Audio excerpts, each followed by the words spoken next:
साथियों, समीक्षा अधिकारी स्पेशल वीडियो है। इसमें हम लोग आज पढ़ेंगे विलोम शब्द। इसके पहले भी साथियों अनेक शब्दों का एक शब्द समीक्षा अधिकारी विशेष वीडियो अपलोड हो चुका है। आप में से जिन साथियों ने उस वीडियो को नहीं देखा है देख लीजिएगा। परीक्षा से पहले 27 जुलाई से पहले 6 वीडियो आपके लिए आएगा, उसी में साथियों ये दूसरा वीडियो है। आइए जल्दी से शुरू कर देते हैं। पहला प्रश्न पूछा गया है, अवनी का विलोम है। तो साथियों इसका उत्तर हो जाएगा अंबर। अवनी का विलोम हो जाएगा अंबर। अंबर मतलब होता है आकाश, अवनी मतलब होता है साथियों पृथ्वी। पृथ्वी, इला, धारा, वसुधा, वसुंधरा, ये सब साथियों पृथ्वी का पर्यायवाची है। और अंबर जो अवनी का विलोम है, इस अंबर का पर्यायवाची देखिएगा आकाश, नभ, गगन, शून्य, अभ्र, द्यो, ये सब जो है अंबर के पर्यायवाची हैं। तो अंबर का विलोम अवनी, अवनी का विलोम अंबर। दूसरा प्रश्न पूछा गया है, कौटिल्य का विलोम होगा। कौटिल्य का विलोम साथियों आर्जव होगा। आर्जव का विलोम कौटिल्य, कौटिल्य का विलोम आर्जव।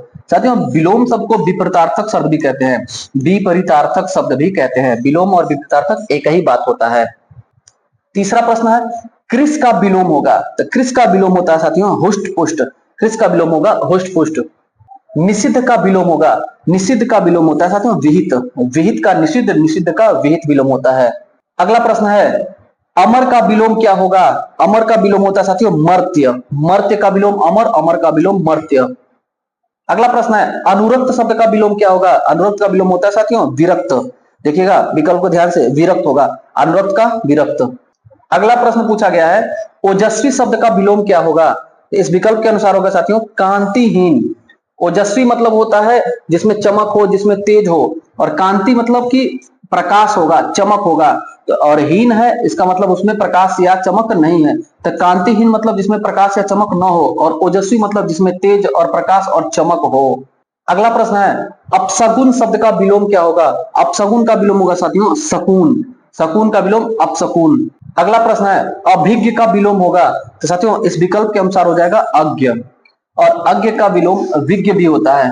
अज्ञ का विलोम विज्ञ भी होता है, और अभिज्ञ का अज्ञ, और अभिज्ञ का विलोम साथियों अनभिज्ञ भी होता है। ये सारी बातें ध्यान रख रहिएगा। अगला प्रश्न है, अमित शब्द का विलोम क्या होगा। अमित का विलोम होगा परिमित। परिमित का विलोम अमित। अगला प्रश्न है, अधिकृत का विलोम होगा।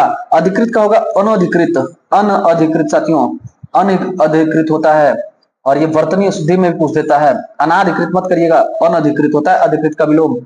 अगला प्रश्न है, अनुलोम शब्द का विलोम होगा। अनुलोम का विलोम होगा प्रतिलोम। प्रतिलोम का विलोम अनुलोम, अनुलोम का विलोम प्रतिलोम होता है। अगला प्रश्न है, अतिवृष्टि शब्द का विलोम है। तो साथियों इस विकल्प के अनुसार आप अनावृष्टि को चूज करिएगा। कुछ ऐसे प्रश्न है लोक सेवा आयोग अपना ही उत्तर मानता है, तो उस प्रकार का यह उत्तर है साथियों। ये थोड़ा इंपॉर्टेंट है, इस पर चर्चा भी बनता है। देखिएगा अतिवृष्टि का विलोम रट लीजिएगा, अनावृष्टि ट्रिक करिएगा इस विकल्प के अनुसार। इसको थोड़ा समझते हैं हम लोग। वृष्टि होता है साथियों, वृष्टि मतलब होता है वर्षा। वृष्टि मतलब वर्षा होता है। और अगर अल्प वृष्टि कहा जाए, अल्प वृष्टि तो मतलब थोड़ी सी वर्षा, थोड़ी सी वर्षा। और अगर कहा जाए अतिवृष्टि यानी कि बहुत ज्यादा वर्षा। अतिवृष्टि मतलब कि थोड़ा का विलोम हो जाएगा यानी कि ज्यादा हो जाएगा। और अतिवृष्टि को साथियों बाढ़ कहा जाता है, बाढ़ कहा जाता है। एक और वृष्टि होता है अनावृष्टि। अनावृष्टि का मतलब हुआ साथियों एकदम बारिश ना हो। अनावृष्टि का मतलब एकदम बारिश ना हो, इसको कहा जाता है सूखा। जब एकदम बारिश ना हो तो उसे सूखा कहेंगे। अनावृष्टि सूखा। तो साथियों सूखा और बाढ़ ये दोनों एक प्राकृतिक आपदा है। अनावृष्टि सूखा, एकदम बारिश ना हो। अतिवृष्टि बहुत ज्यादा बारिश हो, बाढ़। अल्प वृष्टि मतलब कि थोड़ा बारिश हो। तो आप अगर यह हिंदी की सामान्य बातों को ध्यान में रख करके करेंगे तो आपको लगेगा अतिवृष्टि का उत्तर अल्प वृष्टि होगा, क्योंकि ज्यादा का कम होगा। लेकिन यहाँ पर साथियों ये आयोग ने उत्तर माना है अतिवृष्टि का उत्तर अनावृष्टि। तो गलत मत करिएगा। अगला प्रश्न है, अनिवार्य का विलोम क्या होगा। अनिवार्य का विलोम साथियों ऐच्छिक होगा। यह अनिवार्य प्रश्न है, छोड़ करके नहीं जाना है। और एक हो गया वैकल्पिक या ऐच्छिक। तो वैकल्पिक ऑप्शन में नहीं दिया है, ऐच्छिक दिया है, यानी आपकी इच्छा अनुसार यह प्रश्न है। मन करे तो करिए, मन करे तो ना करिए। अगला प्रश्न है, आर्द्र का विलोम क्या होगा। आर्द्र का विलोम साथियों शुष्क होता है, और शुष्क का विलोम आर्द्र होता है। अगला प्रश्न पूछा गया है, आवाहन का विलोम क्या होगा। आवाहन का विलोम होगा साथियों विसर्जन। यहां देखिए तिरोभाव दिया हुआ है। आविर्भाव का होता है साथियों तिरोभाव। आविर्भाव, तिरोभाव, आवाहन, विसर्जन, विसर्जन, आवाहन। अगला प्रश्न है आभ्यंतर का विलोम क्या होगा? आभ्यंतर का विलोम होगा साथियों बाह्य। बाह्य का विलोम आभ्यंतर। अगला प्रश्न पूछा गया है इप्सित शब्द का विलोम है। इप्सित का विलोम होता है साथियों अनिप्सित। देखिएगा इंपॉर्टेंट है और कंफ्यूजन होता है, गलत करते हैं लोग। अब इप्सित भी विकल्प में दिया है। इप्सित का अनिप्सित होता है, अनिप्सित का इप्सित विलोम होता है। अगला प्रश्न है उपत्यका का विलोम है। उपत्यका का विलोम होता है साथियों आदित्यका। आदित्यका का उपत्यका, उपत्यका का आदित्यका। कल के क्लास वीडियो में हम लोगों ने किया था साथियों। उपत्यका मतलब पर्वत के नीचे की समतल भूमि और पर्वत के ऊपर की समतल भूमि को आदित्यका कहते हैं। अगला प्रश्न पूछा गया है उन्मीलन का विलोम क्या होगा? उन्मीलन का विलोम होगा साथियों निमीलन। निमीलन उन्मीलन का होगा। इसी की तरह मिलता जुलता एक शब्द होता है, खूब गलत करते हैं लोग। उन्मूलन। उन्मूलन का विलोम होगा रोपड़। रोपड़ का विलोम होगा उन्मूलन। अगला प्रश्न है कौन सा शब्द ऐहिक का विलोम होगा साथियों? ऐहिक का विलोम होगा पारलौकिक। ऐहिक मतलब होता है कि इसी जगत से संबंधित, और पारलौकिक मतलब होता है कि दूसरे जगत से संबंधित, पार के जगत से, पार वाले लोग से संबंधित। ऐहिक का पारलौकिक विलोम हो जाएगा। अगला प्रश्न है ऋजुता का सही विलोम है। ऋजुता का सही विलोम होगा साथियों वक्रता। वक्रता का विलोम ऋजुता, ऋजुता का विलोम वक्रता होगा। क्या होता है ऋजुता? ऋजु साथियों ऋजु का विलोम पूछे तो वक्र हो जाएगा और वक्र का विलोम ऋजु हो जाएगा। ऋजु मतलब होता है सीधा। ऋजु मतलब सीधा, वक्र मतलब तिरछा। इसी से बना हुआ शब्द है साथियों वक्रतुंड। वक्रतुंड। वक्रतुंड महाकाय सूर्यकोटि समप्रभ किसके बारे में कहा गया है? गणेश जी का। गणेश जी का यह पर्यायवाची है साथियों। वक्रतुंड गणेश जी का पर्यायवाची है। गणेश जी का पर्यायवाची कैसे है? तो वक्र मतलब होता है तिरछा और तुंड मतलब होता है सूंड। जिसका सूंड तिरछा हो उसे कहेंगे वक्रतुंड, और ये पर्यायवाची किसका है? गणेश जी का। अगला प्रश्न है गौरव का विलोम क्या होगा? गौरव का विलोम हो जाएगा लाघव। साथियों ये गुरु शब्द से बना हुआ है। गुरु का विलोम होता है लघु। लघु और गौरव का विलोम हो जाएगा लाघव। याद रखे रहिएगा। अगला प्रश्न पूछा गया है गणतंत्र का विलोम क्या होगा? गणतंत्र का विलोम हो जाएगा राजतंत्र। गणतंत्र का विलोम राजतंत्र। अगला प्रश्न है जड़ का विलोम क्या होगा? जड़ का विलोम होगा साथियों चेतन। जड़ का विलोम होगा चेतन। अगला प्रश्न पूछा गया है जारज का विलोम क्या होगा? जारज का विलोम होगा साथियों औरस। अगला प्रश्न पूछा गया है जंगम का विलोम है। जंगम का विलोम होता है साथियों स्थावर। स्थावर का जंगम, जंगम का स्थावर हो जाएगा। अगला प्रश्न पूछा गया है तिमिर का विलोम है। तिमिर का विलोम हो जाएगा साथियों आलोक। आलोक मतलब होता है प्रकाश, तिमिर मतलब होता है अंधेरा। अंधेरा का विलोम प्रकाश, तिमिर का विलोम आलोक, आलोक का विलोम तिमिर। अगला प्रश्न है तीक्ष्ण का विलोम क्या होगा? तीक्ष्ण का विलोम होगा साथियों मंद। तीक्ष्ण का विलोम हो जाएगा मंद और मंद का विलोम होगा तीक्ष्ण। अगला प्रश्न पूछा गया नश्वर शब्द का विलोम है। नश्वर का विलोम हो जाएगा शाश्वत। शाश्वत मतलब जो हमेशा रहे, नश्वर मतलब जो नाशवान हो। प्रश्न पूछा गया है पाश्चात्य का विलोम होगा। पाश्चात्य का विलोम होगा पौर्वात्य साथियों। पौर्वात्य या पौर्षत्य दोनों सही हो जाएगा। पौर्वात्य या पौर्षत्य, पाश्चात्य का विलोम हो जाएगा। अगला प्रश्न देखिएगा प्रसारण का विलोम होगा। प्रसारण का विलोम होता है साथियों आकुंचन। आकुंचन का प्रसारण, प्रसारण का आकुंचन विलोम होगा।